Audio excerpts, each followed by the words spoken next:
committee members and everyone sitting here. So how do we develop a psychology that is relevant for India?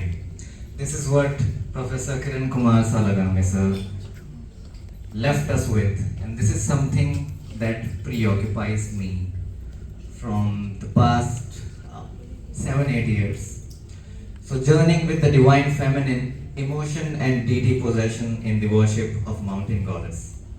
I am a doctoral candidate in psychology at IIT Hyderabad, and this is a part of my Ph.D. work, which I decided that if I present this paper somewhere, it would be NAOP. Next slide, please. So,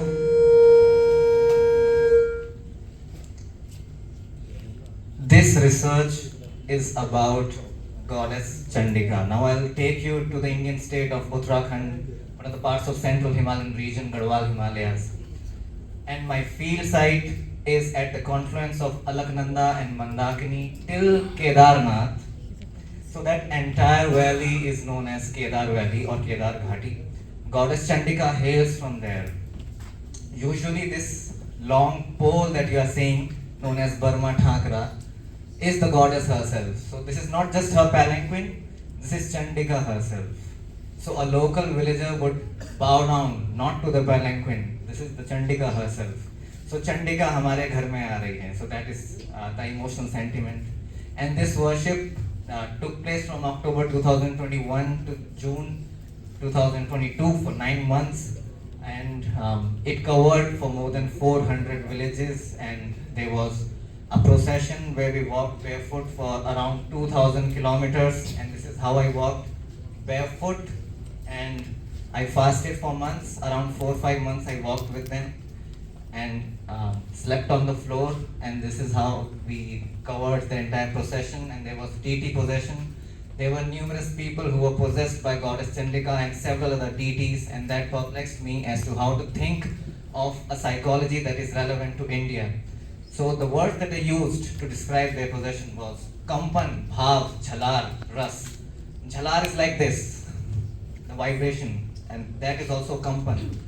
And Bhav and Ras can be linked to emotion, and that is how I combined my work, where I look at divine embodiment in Chandika's procession with the Natya Shastra's concept of Ras and Bhav, precisely chapter 5 and 6, along with my ethnographic fieldwork, where I'm not only doing participant observation and interviewing, I am also participant smelling, participant walking, participant feeling.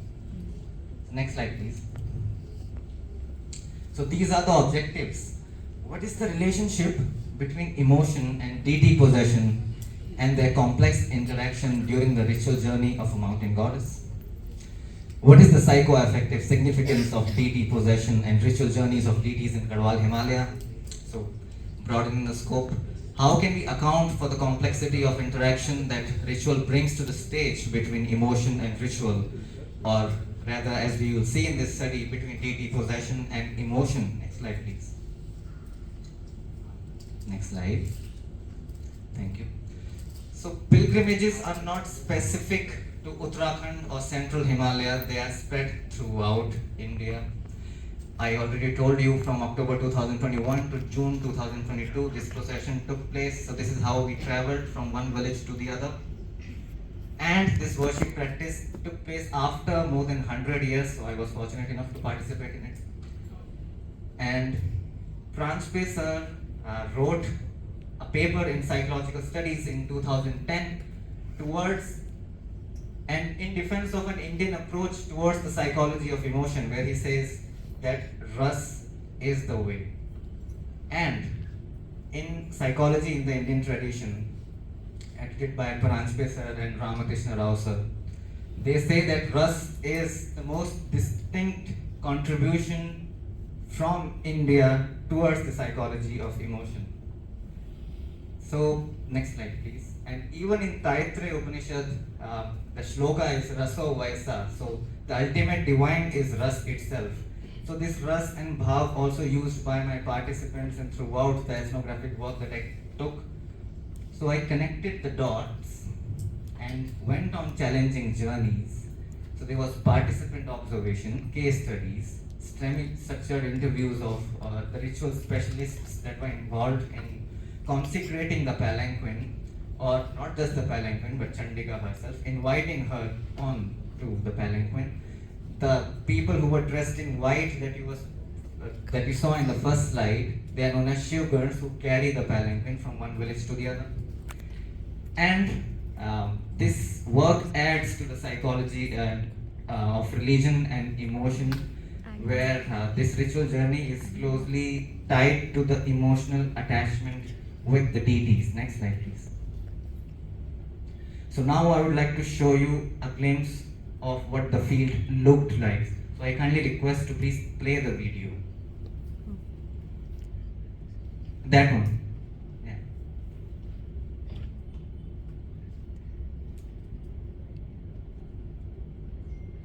You can just click or enter it to play.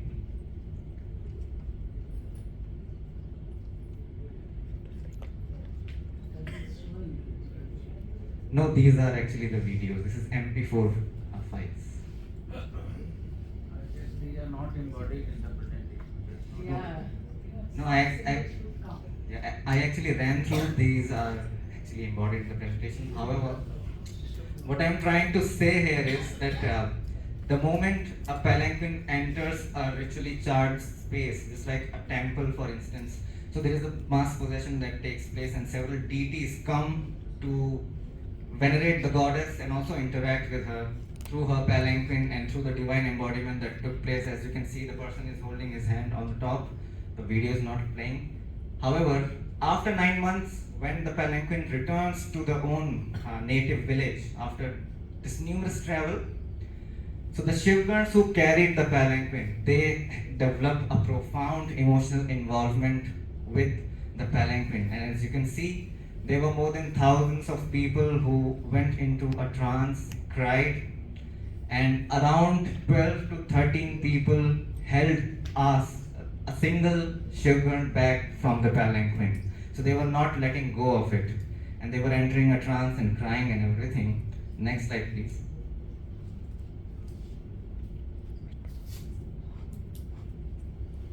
So Russ, as a theory, helps us to make sense of Chandika's procession at the intersection of culture and society, where I also found that Rus can be equated with Roman Roland's concept of oceanic feeling, because that is what my participants suggested, that we totally dissolve. It is not that we are doing it, but it happens. So we are not carrying the palanquin, we are carried away by it. And most of the people here, they are also in trance. And after it, I interviewed them. They said that it is the bhav of the Devi. And there was an instance where I also started shivering and crying. And they hugged me, and I asked them that what is happening to me. And they said, Devi bhav le rahi hai, which means that now the Devi is taking bhav within me. So what happens to a researcher in these moments? So what I have found is that when we link deity possession and Rus, so it is not that Natya Shastra was from a place and time where possession was not a thing. Even if you look into Ramayana and Mahabharata, there are instances of possession. For instance, King Nal was possessed by a demon Kali. So this is from one Parv of Mahabharata.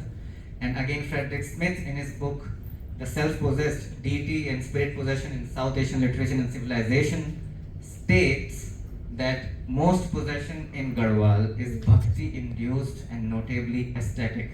I am quoting him. So again, the element of bhakti, ras and bhav comes in. Next slide, please.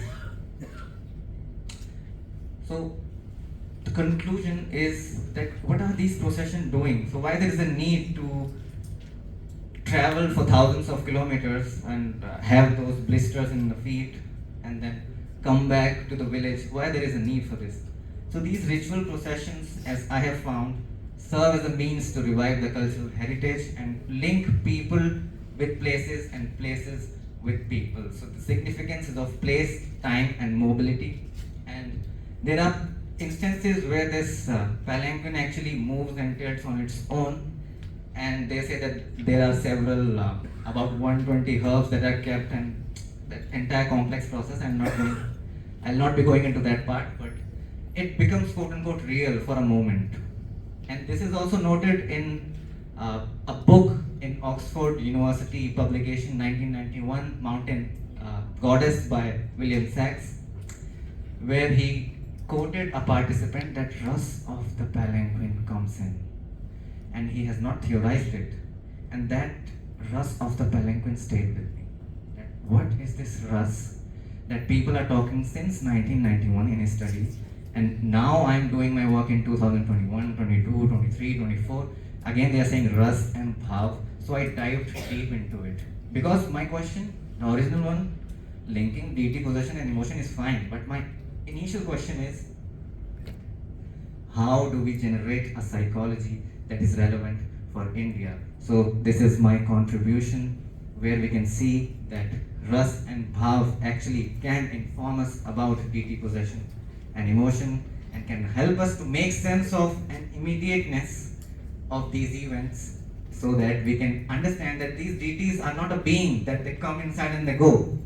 They are not being, they are a way of being. Thank you. Briefly, the limitations. So we cannot actually generalize these findings, because there are dangers of generalizing an ethnographic study. And from Kedar Valley to Rudraprayag Sangam, the region is also not, I mean, it is huge if you travel, but we can also, and I urge you all, and this is the future scope of this study, that look at your culture and see how we can have some words that we use to define emotions. Because there is a publication by Tiffany Smith, 2013, 2015, Human Book of Emotions, in which she outlined 150 words dedicated to what people refer to as emotions in their native languages. And she said that paying attention to these terms can actually help us to dive deep into experiences which are yet to be explored and remain underexplored. So I urge you to pay attention to these words and look at your culture with a psychological sense. Thank you.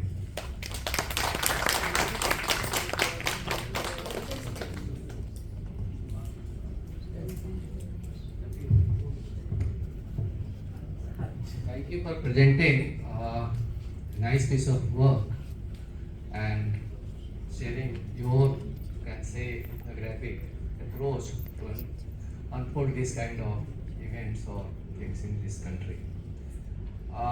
Overall, I find some methodological gaps in your study. You talked in detail how you collected data through participant observations in that. What method did you, or what technique did you use to analyze those data? It is not there in the slides, nowhere. And I am reminded of one book based on this kind of a study by Sudhir Kakkar, Shamans, Mystics and Doctors. I recommend that you should read that book also. It will give you much insight to go through this kind of study and accordingly come out with your conclusion. So perhaps this is a major gap in your study. There is no, you can say, analytic methods which you have followed to analyze those data. And instead you have jumped to the conclusion. Thank you. Thank you for the question. I would like to answer it. So coming to the methodology, actually also keeping in mind the time, if you read my full paper, there is a detailed way of how I have actually interpreted the results. So this was a brief, like a trailer of a movie. And also coming to the method section, so first thing is that I did ethnographic work. So they were detailed case studies also that are present in my overall larger part of the thesis. And along with interviews, there was participant observation. So all these themes, actually I wrote everything word by word and transcribed it, and there were 4 words that came out of it. And the emphasis, the lens was phenomenological one, because my priority is context dependent, regional and localized. So this is my main focus. So how they are describing their experience is of priority to me. So my task is not to say whether Chandika is real or not, but what is the significance of this ritual and that feeling and that carried away by the deity, and how it can inform us psychologically. So the themes that were emerged were actually the words that were utilized by numerous participants. I have all the transcriptions with me. So the 4 words that came out were based on that. So Jalal, Bhav, Kampan, and there are several themes of place and time. So that would be my part. I also shared my work with Professor Sudhir Kakkar, and he said that he actually appreciated it, and I have read Shaman's Mystics and Doctors. So I would be paying attention more to actually, rather than writing, also to be able to speak fluently about my methodologies. Thank you. I agree with Jitin about the quality of work and novelty. So I congratulate him for that. In qualitative method, I think one of the requirement is reflexivity on the part of researcher. And there are 2 kinds of reflexivity I can think of: personal reflexivity and epistemological reflexivity. When you reported, I think I did not read, maybe I have missed it. We have to also think of the larger context, because you are beneath who is doing research in a modern organization, IIT. And IIT has a culture, IIT has certain requirements. Your own socialization in modern time. And how does modernity moderate our understanding of religion itself is a big issue. So in entire your data, it appears that religious feeling or religious involvement, maybe in 18th century or 17th century, is the same what is happening in 21st century. I think some differentiation has to be made, that when a person who is very much integrated with the market economy, and we know that when there was Kedarnath tragedy, and all experts said that it is so. Now it has become more than it's a picnic, and there are people, and we have seen video, people proposing the lover and taking drink there and all sorts of things. Can we discount all those things? And they are also part of this procession. I would like to clarify that those people were not part of the procession. Because they were total 40-50 people who strictly followed the routine of walking barefoot with the goddess and fasting for the entire duration. So we were not taking selfies or proposing anyone in that. And talking about Kedarnath, so it is a moksha dham where people actually went to end their course of life. So right now, rightly said that now people are posting selfies, but it is up to them. It is not my personal responsibility. Thank you.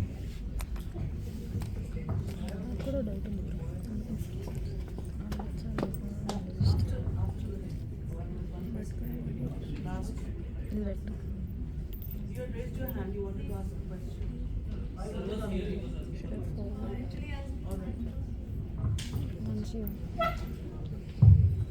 Hello, I have a question regarding the participants who were with you on this journey. So, many a times I have studied in Bangalore, and I have also observed that there are certain rituals taking place nearby Bangalore. So many a times there are individuals who are probably forced into the cultural practices and not very much wanting to participate. I want to understand whether you were able to interview the willingness of the participants and also the clinical significance that possession might take place on their body and mind. Thank you for the question. Meaningful. So, this also strikes my mind that why would a person for 9 months walk barefoot with a goddess, and you would utilize your time as a youth by participating in a procession and going from one village to the other?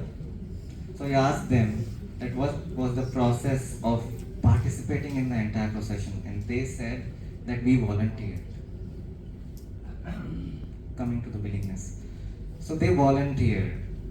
In the same way, there were total 24 villages जिनकी अधिष्ठात्री देवी है, which means she is the goddess of the villages. So she is the Gram Devta.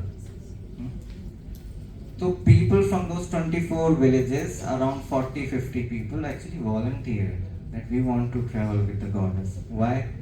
Coming to psychology. So there is a significance that these deities and quote unquote supreme beings can actually make an impact psychologically and physically in our lives, which is why they ask for their blessings. So this is the inherent mechanism that operates.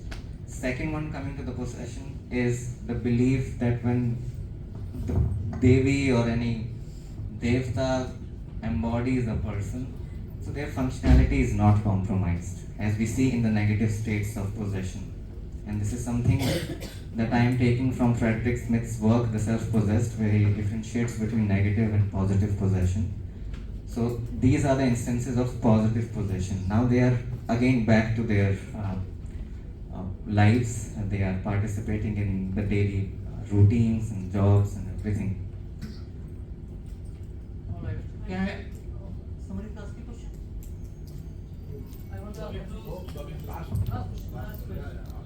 We have been waiting for a long time. We have two more presentations. Can I ask? No, we can Offline. My question is very simple. Thank you. My question is very simple and is related to your work. It sounds very interesting. But I want to know one thing. You are talking about the people, those who are having some kind of possession of the bodies. But that is the personal experience of that person. That doesn't happen to everyone. There might be other people also. They might not be under the influence of the goddess or anybody. So how you will account for that? Number one. Number two, since you are talking about the goddess and possession, what about the people? Those who have the ghosts and other things and what kind of things, right? Both other states are almost similar. What I am saying, that what you have done, that you have some kind of work. Definitely I am not expert to say who's possessed, who's not possessed, but that you have to find out. But if you go by the, we have the how we have penetrated the scientific body of research in psychology. I think we need to and that question was there by thank you. Just quickly, I'll respond to him. Actually, the positive possession and possession by ghosts are actually different, because when you ask a deity, they can actually tell you about your family, where you are coming from, without any prior knowledge. So that sort of functionality and remedy providing is not prevalent in the negative states of possession, where one is possessed by ghosts or any other entity. Not taking much time, thank you. Sorry, last question. First of all, I would like to congratulate you for the presentation, but my question is, you belong to which place? Is it Uttarakhand? Yes. Then how did you overcome your own personal biases towards the study? Like, if you yourself have participated in it and you yourself belong to that place, there must be some biases regarding this whole study. That's my question. Can I answer? Yeah. Okay. We'll start. Yeah. Offline you can discuss that. Okay, thank you. I'll respect time.